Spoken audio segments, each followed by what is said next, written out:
அன்பாலே கர்த்தரின் விடுதலை ஊழியத்தின் சார்பாக இந்த கால தியானத்திற்கு உங்களை அன்போடு வரவேற்கிறேன். இந்த நாளிலும் நாம் அப்போஸ்தலர் நடபடி புஸ்தகத்திலே 8ஆம் அதிகாரத்திலே 15வது வசனத்திலிருந்து நாம்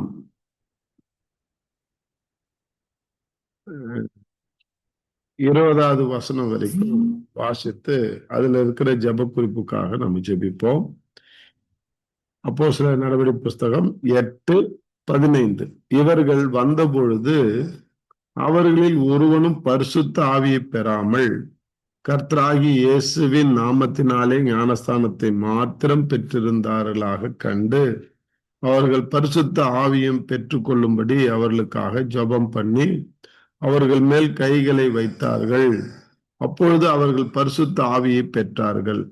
அப்போஸ்தலர் தங்கள் கைகளை அவர் மேல் வைத்ததினால் பரிசுத்த ஆவி தந்தருளப்படுகிறதை சீமோன் கண்டபோது அவரிடத்திலே பணத்தை கொண்டு வந்து, நான் எவன் மேல் கை வைக்கிறேனோ அவன் பரிசுத்த ஆவியை பெறத்தக்கதாக எனக்கு இந்த அதிகாரத்தை கொடுக்க வேண்டும் என்றான். பேதுரு அவனை நோக்கி, நீ தேவனுடைய வார்த்தையை பணத்தினால் சம்பாதித்துக் கொள்ளலாம் என்று நீ நினைத்தபடியால் உன் பணம் உன்னோடு கூட நாசமாய் கடவுதுன்னார். நம்மாலே இங்க ஒரு ஜெப குறிப்பு மறைந்து கிடக்கிறதை நாம் பார்க்கிறோம். என்னன்னா 16ஆம் வசனத்தை பார்த்தீங்கன்னா, அவர்கள் பரிசுத்த ஆவியை பெற்றுக்கொள்ளும்படி அவர்களுக்காக ஜெபம் பண்ணி. இன்னைக்கு யோவானும் பேதுருவும் அந்த சமாரியா மக்களுக்காக ஜெபித்தார்கள். என்னன்னு ஜெபித்தார்கள் என்றால், இவங்க பரிசுத்த ஆவியை பெறாமல் வெறும் ஞானஸ்தானம் மட்டும் பெற்றிருக்கிறார்களே, அந்த பரிசுத்த ஆவியானவருடைய அந்த அனுபவத்தையும் இவர்கள் பெற்றுக்கொள்ள வேண்டும் என்று அவர்கள் அப்போஸ்தலர்கள் ஜெபித்தார்கள் என்று பார்க்கிறோம். ஜெபித்து அவங்க மேல கையை வைக்கிறாங்க. அப்புறம் பரிசுத்த ஆவியானவரை அவங்க நிறைவாக பெற்றுக்கொண்டார்கள். இதுதான் 16-17 சொல்லுது. நாம ஜெபிக்கணும். ஒண்ணு, நாமளும் இன்ன வரைக்கும் பரிசுத்த ஆவியை பெறாத ஒரு அனுபவத்துல இருந்தோம் என்றால், ஆண்டவரே எனக்கு அந்த பரிசுத்த ஆவியானவருடைய அந்த அனுபவத்தை பெற்றுக்கொள்கிற அனுபவத்தை எனக்கு தாங்கன்னு சொல்லி ஜெபிக்கணும். இன்னைக்கு நாம பெற்றிருந்தோம் என்றால், இன்னைக்கு அநேகர் பெற்றுக்கொள்ளாமல் இருக்கிறார்கள். அநேக கிறிஸ்தவர்கள் இன்னைக்கு ஒரு சாரார், ஏன்னா 50-50ன்னு கூட சொல்லலாம், இல்ல முக்காவாசி பேருன்னு கூட சொல்லலாம். கணக்கு பார்த்தா முக்காவாசி பேரு இன்னைக்கு அந்த பரிசுத்த ஆவியானவருடைய அற்புதத்தை அல்லது அனுபவத்தை பெறாமல் இன்னைக்கு கிறிஸ்தவர்களாக இருக்கிறார்கள். அவர்கள் எல்லாம் பெற்றுக்கொள்ளும்படியாக நாம் ஜெபிக்கணும். உண்மையிலே நான் என்னுடைய ஸ்தாபனத்தை விட்டுட்டு நான் வெளியில வந்ததுக்கு இது ஒரு காரணம். அவங்கள அதுல நம்பிக்கை இல்லாதவர்களா இருந்தாங்க. நம்பிக்கை இருந்த போதிலும் வெளிப்பிரகாரமாய் அதை சொல்லாமல் இருந்தார்கள். அந்த அனுபவத்தை பெறாமலே அநேகர் இருக்கிறார்கள் என்பதை நான் அறிந்து கொண்டு, இல்லை, நம்ம ஒரு முழு கிறிஸ்தவனாய் மாற வேண்டும் என்றால் இந்த அனுபவத்தை நாம் பெற்றுக்கொள்ள வேண்டும் என்று வாஞ்சித்துதான் நான் வெளியிலே வந்தேன். அதேபோல நான் பெற்றுக்கொண்டேன். அதனால இன்னைக்கு இதை பெறாதவர்கள் பெற்றுக்கொள்ளுங்கள். பெற்றுக்கொள்ளும்படியாக ஜெபியுங்கள். பெற்றவர்கள், ஆண்டவரே இந்த முடிவு பரியந்தம் இந்த பரிசுத்த ஆவியானவருடைய ஐக்கியத்தை, அந்யோன்யத்தை, அபிஷேகத்தை நான் காத்து நடக்க எனக்கு கிருபை பாராட்டுன்னு ஜெபிக்கணும். பெறாதவர்கள் நான் பெற்றுக்கொள்ளும்படியாக எனக்கு உதவி செய்யன்னு ஜெபிக்கணும். பெற்றவர்கள் 2 ஜெபம் வேணும். என்னன்னு, கடைசி வரைக்கும் இந்த அபிஷேகத்தை நான் காத்து கொள்ளணும் இருக்கணும் ஆண்டவரே, 1. 2வது, பெறாத இன்னைக்கு எத்தனையோ கிறிஸ்தவனுடைய சகோதர சகோதரிகள் இன்னைக்கு அந்த அனுபவத்தை பெறாமல் இருக்கிறாங்க. அவர்களுக்காக நாங்கள் ஜெபிக்கிறோம். அவர்களும் இந்த அனுபவத்தை பெற்றுக்கொள்ளணும் ஆண்டவரே என்று சொல்லி அவர்களுக்காக பாரப்பட்டு நம்ம ஜெபிக்கணும். யார்? பெற்றவர்கள். பெற்றவர்களுக்கு 2 ஜெபம். அந்த அபிஷேகத்தை முடிவு பரிந்து காத்துக்கொள்ள ஜெபம்.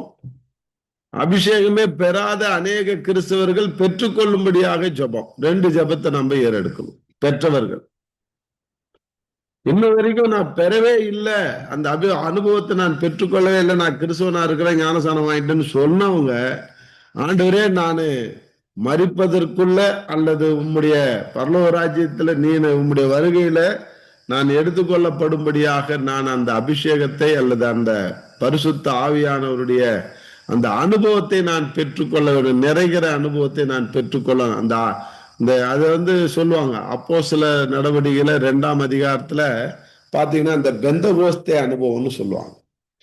அது பெந்தகோஸ்தேகளுக்கு உரியது அல்ல. பெந்தகோஸ்தேன்னா ஒரு பண்டிகை நாள். அது அந்த பண்டிகை நாளில் அங்க கூடியிருந்து ஜெபித்த அனைவர் மேலும் பரிசுத்த ஆவியானவர் இறங்கினார். அதனால பெந்தகோஸ்தேன்னு நம்ம என்ன செய்யறோம், அவங்கள பிரிக்கிறோம்.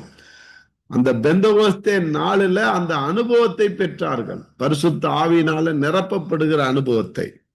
அப்ப இன்னை வரைக்கும் பரிசுத்த ஆவியானுடைய நிறைவை பெறாதவர்கள் அந்த அனுபவத்தை பெற்றுக்கொள்ளும்படியாக வாஞ்சியோடு ஜெபியுங்கள், கர்த்தர் உங்களை என்ன செய்வாரு, நிரப்புவார்.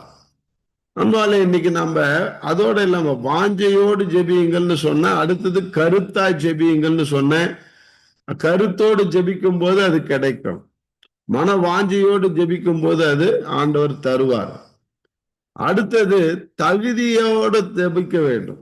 தகுதியை பெற்று ஆண்டவரே எனக்கு உதவி செய்யுங்க, நான் பாவத்துல ஜீவிக்கும் போது எனக்கு பரிசுத்த ஆவியானவரை கொடுங்கன்னாக்க அசுத்த ஆவி நம்மள பரிசுத்த ஆவியான நிரப்பினதை போல வஞ்சிக்கும். அதனால நீ ரட்சிக்கப்பட்டு பாவத்தை அறிக்கையிட்டு பாவத்திலிருந்து விடுதலை அடைந்து ஆண்டவருக்கென்று அடுத்த ஸ்டேஜுக்கு நான் போகணும்னு சொல்லி நீ கேட்கும் போது ஆண்டவர் அதை தருவார். நீ முதல் ஸ்டேஜே அடையல, நான் பாவத்தை அறிக்கையிடல, பாவத்தை விட்டுட்டு நானு ஓயல, ஆனா பரிசுத்தாவே எனக்கு வேணும்னு கேட்டேன்னா சாத்தானு அதை நிரப்புற மாதிரி நிரப்பி உன்னை வஞ்சித்துருவான், இன்னும் அதிகமான பாவத்துக்குள்ள உன்னை கொண்டு போயிடுவான். நண்பாலே அதுலயும் நீங்க ஜாக்கிரதையா இருக்கும். அதே மாதிரி நிறைய பீப்புள்ஸ், நிறைய கிறிஸ்துவர்கள் வஞ்சிக்கப்பட்டு இன்னைக்கு நான் அந்நிய பாஷை பேசுறேன், நான் பரிசுத்த ஆவியினால அபிஷேகம் பெற்றுக்கொண்டுன்னு சொல்லி தங்களை தாங்களே ஏமாற்றி கொண்டு வஞ்சித்து கொண்டு இருக்கிறார்கள். ஏன்னா அவங்ககிட்ட உண்மைத்தன்மை இருக்காது. அந்நிய பாஷை பேசுவாங்க, சபையில பரிசுத்த ஆவியினால நிரம்புற மாதிரி நிரம்புவாங்க, ஆனா அதே சமயத்துல வீட்டுக்கு போனா கெட்ட வார்த்தை பேசுவாங்க, பொய் சொல்லுவாங்க, அடுத்தவனை தூஷணமா பேசுவாங்க, லஞ்சம் வாங்குவாங்க.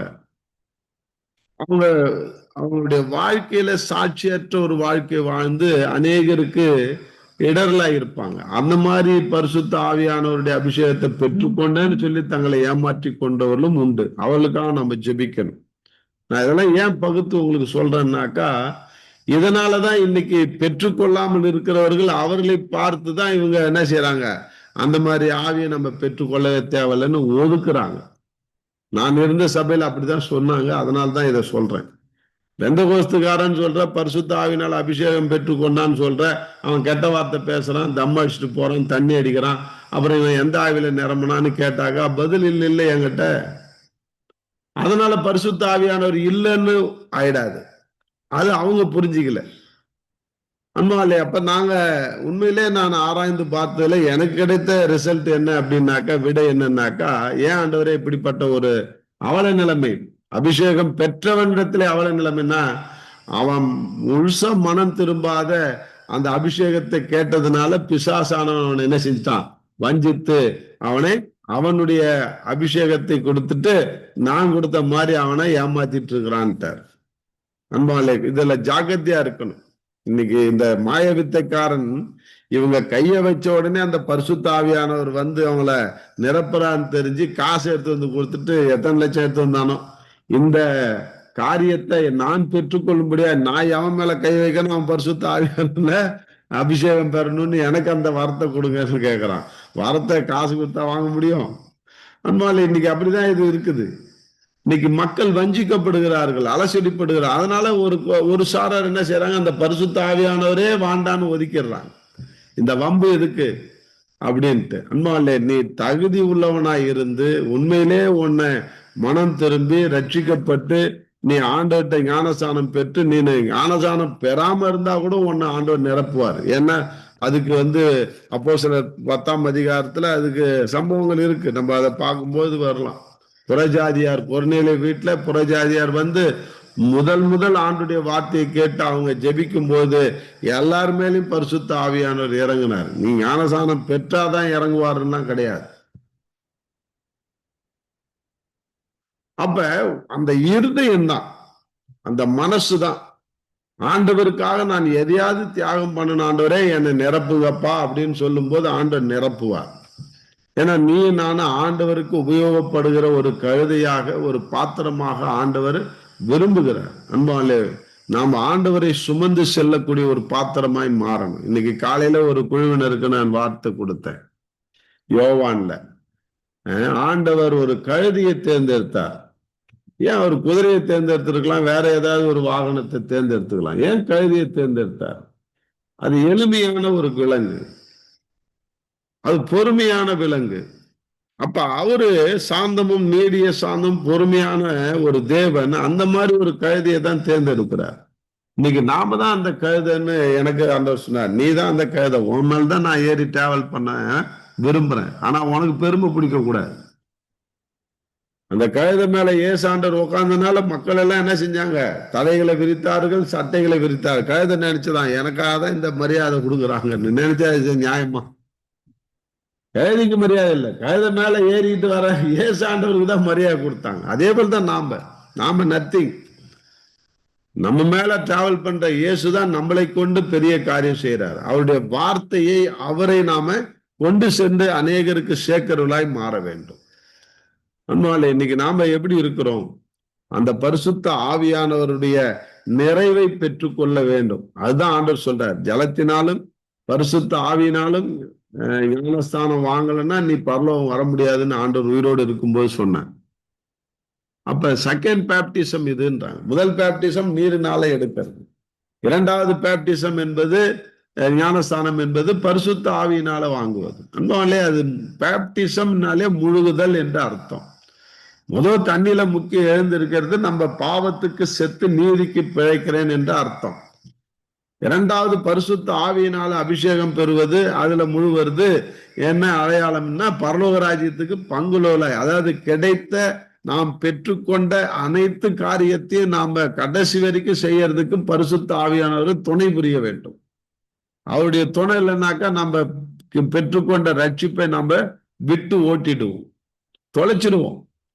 அந்த அன்பை தொலைச்சிடுவோம், அந்த பரிசுத்தத்தை தொலைச்சிடுவோம்.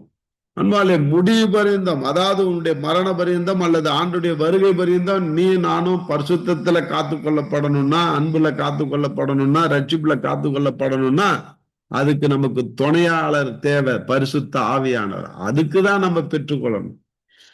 அந்த துணையாளரை நாம பெற்றுக்கொண்டோன்னே அதுக்கு அடையாளம் அந்நிய பாஷை தான் கிடையாது. அது அவங்க பேசுனாங்க பல பாஷைகளை.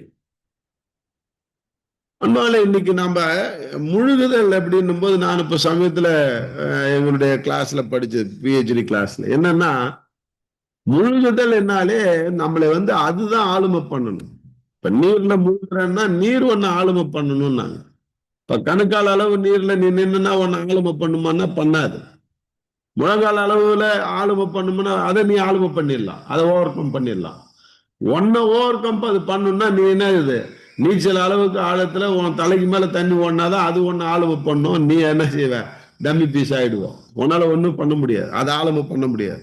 அப்ப அதே போலதான் பரிசுத்த ஆவியானவருடைய முழுகுதல். அந்த ஆவியில நீ முழுகிறன்னா அவரு ஒண்ணு ஆளுமை பண்ணும், அவருடைய குணாதிசயம் ஒண்ணு ஆளுமை பண்ணணும், பிதாவினுடைய குணாதிசயம் ஒண்ணு ஆளுமை பண்ணணும், பரிசுத்த ஆவியானுடைய குணாதிசயம், குமாரனுடைய குணாதிசயம் ஒண்ணு ஆளுமை பண்ணணும். நீ அதை ஆளுமை பண்ணிட்டு உன் குணாதிசயத்தில் நீ நடந்துட்டு நான் பரிசுத்த ஆவியை பெற்றுக்கொண்டேன்னு சொல்ல முடியாது. நீ பரிசுத்த ஆவியானவர்னால நீ நிரப்பப்பட்டுட்டனாலே அவருடைய பிதா குமாரன் பரிசுத்த ஆவியானுடைய அந்த ஆளுமை, அவருடைய குணாதிசயங்கள், அவருடைய பரிசுத்தம் ஒன்னு ஆளுமை பண்ணணும், அவருடைய உண்மைத்தன்மை ஒன்னு ஆளுமை பண்ணணும். அந்த அனுபவம் தான் பரிசுத்த ஆவியானவர்ல முழுகுதல். இன்னைக்கு நாம எதையோ அதனுடைய அனுபவம், அதனுடைய அளவுன்னு சொல்லிட்டு வச்சிட்டு இருக்கிறோம். அது இல்லை. உண்மையான அளவு என்னன்னா, நீ பரிசுத்த ஆவியானவர்னால நீ ஞானசானம் பெற்றுக்கொண்டாய், பரிசுத்த ஆவியானுடைய அபிஷேகத்தை பெற்றுக்கொண்டாய் அப்படின்ற அனுபவத்தை நீ பெற்றுக்கொண்டனா உன்னை அது ஓவர் கம் பண்ணி உன் குணத்தை எல்லாம் தூக்கி குப்பையில போட்டுட்டு நீ யார மாதிரி மாறிடுவ? பிதாவை போல, குமாரனை போல, பரிசுத்த ஆவியானவர் போல நீ நானும் மாறணும். அதுதான் பரிசுத்த ஆவியானவனால முழுவருது. நம்ம எப்படி இருக்கிறோம் கிறிஸ்தவர்களே, கொஞ்சம் யோசிச்சு பாருங்க. நம்ம ஜெபிக்கணும், ஆண்டவரே நான் பரிசுத்த ஆவியினால அபிஷேகம் பெறுகிற அந்த அனுபவத்தை நான் பெற்றுக்கொண்டேன்னா வெறும் அந்நிய பாஷை மட்டும் பேசிட்டு போறவனா இருக்கக்கூடாது ஆண்டவரே. வெறும் அந்நிய பாஷை பேசினா நான் திருப்தி அடைந்து பரிசுத்த ஆவியானவர் எனக்கு ஊற்றிட்டாருன்னு சொல்லி போகிற கிறிஸ்தவனா விட, ஐயோ இன்னும் நான் பொய் சொல்றேனே, இன்னும் உன் குணாதிசயத்துல அன்புல நான் நிறையிலேயே, ஆண்டவரே உம்முடைய அன்பு என்ன டாமினேட் பண்ணட்டும், ஆண்டவரே உம்முடைய பரிசுத்தம் என்ன டாமினேட் பண்ணட்டும், ஆண்டவரே என்னுடைய ஆண்டவரே இச்சையிலிருந்து நான் விடுதலை அடைந்து உம்முடைய பரிசுத்தவானாய் நான் மாறு, ஆண்டவரே உம்முடைய ஆவியானவரை நான் நிரூபிக்கிறதுக்கு உதவி செய்யன்னு சொல்லி ஜெபி. அதுதான் ஜெபம். அந்த ஜெபத்தை தான் இன்னைக்கு கத்துக் கொடுக்குற. இன்னைக்கு நாம எதையோ நினைச்சுட்டு எப்படியோ வாழ்ந்து கொண்டிருக்கிறோம் அன்பாலே. ரெண்டு சாரார் வாழறதும் மிகவும் ஒரு அறியாமையில வாழ்ந்து கொண்டிருக்கிறோம். இவர்கள் இப்படி வஞ்சித்து ஏமாந்து கொண்டிருக்கிறார்கள், அவர்கள் இவர்களை பார்த்து அவர்கள் வஞ்சிக்கப்பட்டு அதை பெற்றுக்கொள்ளாமலே இருக்கிறார். நாம அப்படி இருக்கக்கூடாது. நாம பரிசுத்த ஆவியானுடைய அனுபவத்தை பெறுறோம்னா பிதாவினுடைய குணம் என்ன டாமினேட் பண்ணணும், குமாரனுடைய குணம் என்ன டாமினேட் பண்ணணும், பரிசுத்த ஆவியானுடைய குணம் என்ன டாமினேட் பண்ணாண்டவரே, அதுதான் நான் பரிசுத்த ஆவியில முழுவதுக்கு அடையாளம் என்று சொல்லி நாம ஜெபிக்கும் போது உண்மையிலே நாம பூர்ண சர்க்குணராய் மாற முடியும் அன்பான, பரலோகத்துக்கு பங்குள்ளவர்களாய் மாற முடியும். ஒப்பு கொடுப்போம், ஜெபிப்போம், நம்ம வித்தியாசமா ஜெபிப்போம். நம்முடைய ஜெபத்தை ஆண்டவர் கேட்டு நம்மளை நிச்சயமாக அவருடைய குணாதிசயத்துல முழுக செய்வாராக. அன்பின் தகப்பனே, நன்றியோடு துதிக்கிறோம். இந்த நாளிலே நீர் கொடுத்த இந்த சத்தியத்துக்காய் நன்றி. இந்த சத்தியத்தின்படி நாங்கள் உம்முடைய பரிசுத்த ஆவியானவர்ல ஆண்டவரை முழுகிற அனுபவம், உம்முடைய உண்மைத்தன்மை, உம்முடைய ஆண்டவரே தாழ்மை, பொறுமை, நீடிய சாந்தம், இதெல்லாம் தான் எங்களை டாமினேட் பண்ண ஆண்டவரே. அப்படிப்பட்ட ஒரு மகனாய் மகளாய் நாங்கள் மாற உதவி செய்யும். இந்த அனுபவத்தை பெறாமல் இருக்கிறவர்கள் இந்த அனுபவத்தை பெற்றுக்கொள்ளும்படியா உதவி செய்யும். பெற்றுக்கொண்டவர்கள் உண்மையான அனுபவத்தை பெற்றுக்கொள்ள உதவி செய்யுங்கப்பா. அப்படியா செய்ய போறீங்க. நன்றி.